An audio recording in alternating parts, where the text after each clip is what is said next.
Oke, kalau di YouTube kemarin gue ngebahas tentang kebiasaan gue belajar Python, yaitu ngikutin tutorial. Sekarang gue pengen ngebahas jebakan Batman dalam mengikuti tutorial. Loh, terus lu ngapain ngasih saran ngikutin tutorial kalau ada jebakan Batman ya? Ya justru tutorial itu sebenarnya bagus, tapi ada jebakan Batman-nya. Nah ini yang pengen gue kasih tau lu gitu. Jadi selain lu ngikutin tutorial, lu juga bisa menghindari dari jebakan tutorial ini. Apakah itu? Jebakan tutorial ini namanya tutorial purgatory. Lu search aja di Google banyak. Yang gue pahami adalah jebakannya itu ada dua. Pertama, kalau lu terlalu banyak ngikutin tutorial, terlalu banyak. Jadi bukan berarti lu jangan ngikutin tutorial sama sekali. Lu boleh ngikutin tutorial tapi jangan terlalu banyak. Nah, kalau terlalu banyak ngikutin tutorial, waktu lu bakal habis di tutorial dan project lu atau misalnya permasalahan lu itu bakal terbengkalai. Dan akhirnya ini nggak kekejar dan waktu lu habis buat tutorial, terus ya udah nggak ada yang lu dapet bahkan dari tutorial itu. Nah, kedua adalah karena lu terlalu banyak ngikutin tutorial. Kan tutorial itu kan instruktif ya, ada instruksinya. Jadi ada misalnya dari step A, habis itu step B, habis step B, step C, habis step C, step D, dan seterusnya sampai akhirnya berhasil. Nah, kalau misalnya lu terlalu terlena untuk ngikutin tutorial tanpa mengaplikasikannya ke real project, maka skill program lu nggak bakal meningkat. Oke. Nah ini gue bahas detailnya ya. Nomor satu dulu. Terlalu banyak ngikutin tutorial bakal ngabisin waktu dan project lu nggak bakal selesai. Kenapa? Karena seharusnya yang lu lihat di tutorial adalah masalah-masalah yang nggak bisa lu selesain atau nggak bisa lu belum ngerti cara pakai konsep ini di dalam project lu, di dalam masalah lu kayak gitu. Misal lu skripsi kayak gitu, ada suatu cara bikin ML atau mungkin ketika ngoding lu masih kurang optimal. Nah lu nggak ngerti caranya gimana biar optimal, biar model ML lu bagus. Nah untuk itu maka lu harus cari tutorialnya agar ngerti gimana cara make metode yang ada nih misalnya, dan bisa diaplikasikan ke model machine learning lu tadi sehingga machine learning lu tadi bisa lebih optimal. Nah itu lu butuh tutorial. Nah masalahnya jebakannya adalah ketika lu nyari tutorial tentang ini, lu mungkin udah nemu nih solusi untuk ini, tapi ketika lu ngeliat tutorial yang lain yang mirip gitu, terus lu baca dulu gitu, kayaknya ini bakal dipakai deh. Pas lu baca terus lakinya aduh nggak ngerti, baca ini lagi, baca itu lagi, loncat dan akhirnya jauh, dan akhirnya yang semulanya padahal cuma nyari satu tutorial aja lu bisa nyari 10 sampai 20 tutorial yang nggak ada hubungannya karena lu cuma berpikir bahwa ini kayaknya bakal dipakai gitu. Nah karena terlalu banyak tutorial, lu akhirnya nggak nyelesain si project ini dulu gitu, nggak nyelesain apa yang udah lu pelajari tutorial untuk menyelesaikan masalah lu ini. Nah itu lu nggak selesain. Nah itu jangan. Itu jebakannya satu. Terus kedua adalah tadi apa? Kedua itu karena lu terlena. Nah inget lah, misal lu nggak punya project, terus lu ikut tutorial banyak gitu kan. Tutorial kan step by step dan hasilnya harusnya bener gitu, nggak error sama sekali karena ini juga tutorial.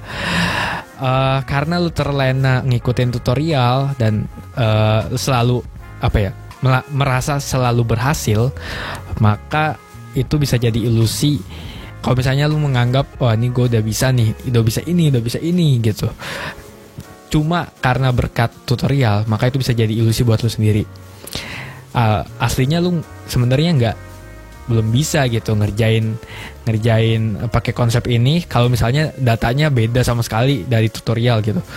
Kalau misalnya lu dikasih data jebret, data real yang nggak pernah ditutorialin, terus lu pakai skill ini yang lu cuma tahu ini dari tutorial doang, masuk ke sini udah lu bisa istilahnya bisa apa ya, bisa ya udah bisa stuck gitu, bisa mentok udah karena lu terlalu terlena. Oke, jadi jangan terlalu terlena terhadap tutorial. Nah, gimana cara mengantisipasinya? Kalau menurut gue sih ada beberapa ya, dan tergantung posisi lu saat ini. Misal kalau misalnya lu fresh graduate, oke, fresh graduate berarti kan udah nggak kuliah ya. Pertama ya mau nggak mau lu harus nyari kerja. Untuk menghindari tutorial purgatory, lu harus nyari kerja. Gini deh, sebelum ke situ, tadi untuk dua masalah ini itu bisa diselesaikan dengan lu punya project atau lu punya tujuan yang perlu diselesaikan. Lu punya suatu masalah yang perlu diselesaikan. Dalam hal ini project misal. Nah, masalah nomor satu yang tadi lu terlalu banyak penghabisan waktu untuk tutorial, lu bisa berpikir bahwa project ini harus selesai, sehingga lu hanya butuh mencari konsep yang benar-benar lu butuhin untuk menyelesaikan project ini. Makanya lu cari tutorial bersangkutan dan ya udah tutorial ini dipakai untuk menyelesaikan masalah ini. Dan udah, pokoknya kalau project ini nggak belum selesai, ya lu jangan nyari tutorial yang lain kayak gitu, kecuali project ini udah selesai. Atau sekedar untuk iseng aja, oke? Terus kedua, kalau misalnya biar lu nggak terlena dengan tutorial, lu harus punya project sendiri. Sehingga lu dipaksa untuk menerapkan apa yang udah lu pelajari di tutorial yang lu baca ke dalam kasus nyata, ke dalam kasus sebenarnya. Oke? Nah, untuk fresh graduate salah satunya adalah cari kerja. Udah nggak ada lagi, karena kerja lu nanti bakal dipaksa untuk menyelesaikan project dari kerjaan lu. Oke? Nah, kalau misalnya belum dapat kerja gitu, mungkin lu bisa ikut proyek dosen. Ya kalau dosen punya proyek terkait ngoding, terkait ML dan lain sebagainya lah, lu bisa ikut proyek dosen itu. Dengan ikut proyek dosen, ya lu jadi punya project, gampangnya gitu, jadi punya project sehingga lu bisa mengantisipasi atau menghindari jebakan tutorial tadi. Oke, terus kedua, mahasiswa nih. Nah, ini masih status mahasiswa. Itu lu bisa pakai skripsi. Kayak gue dulu, skripsi gue itu jadi wadah untuk ngembangin skill ngoding Python. Gue skripsi bikin ML, ngebangun model ML untuk mengklasifikasikan burung berdasarkan suaranya. Nah, kalau nggak ada skripsi, mungkin gue nggak bakal kemampuan ngoding gue, kemampuan ML gue mungkin nggak bakal meningkat, karena gue nggak ada masalah real yang pengen dipecahkan, yang pengen diselesaikan. Nah, dengan adanya skripsi, lu bakal dipaksa untuk belajar konsep ML untuk menyelesaikan skripsi lu, atau terus belajar ngoding untuk menyelesaikan skripsi lu. Dan ya akhirnya yaudah lu bakal dipaksa untuk menyelesaikan skripsi ini, dan lu bisa menghindari tadi tutorial purgatory. Oke. Terus untuk umum nih, kalau untuk umum lu bisa ikut lomba. Karena dengan ikut lomba lu ada masalah pasti kan. Di lomba itu kan ada masalah yang perlu diselesaikan. Lomba ngoding ya, kayak competitive programming atau lomba data science, itu lu ikutin aja. Dengan begitu lu punya skill atau lu punya target masalah yang ingin diselesaikan, walaupun mungkin waktunya sempit, mungkin juga jadi jangan ikut lomba, jangan buat menang dulu. Kalau buat sekarang, ikut lomba untuk dapat masalah kayak gitu, untuk dapat masalah yang perlu lu selesaikan. Nanti pasti lomba ini kan pasti nggak menang nih. Nah, nanti masalah itu lu bawa pulang alias ya lu bawa pulang lah. Nanti habis lomba selesai, pemenangnya udah disebutin, lu nyelesain masalah si lomba itu dengan tutorial dengan cara lu sendiri. Bisa dengan ikutin tutorial kayak gitu, terus lu ambil ilmunya dari tutorial itu, terus lu selesaikan masalah di lomba itu. Oke, sampai selesai.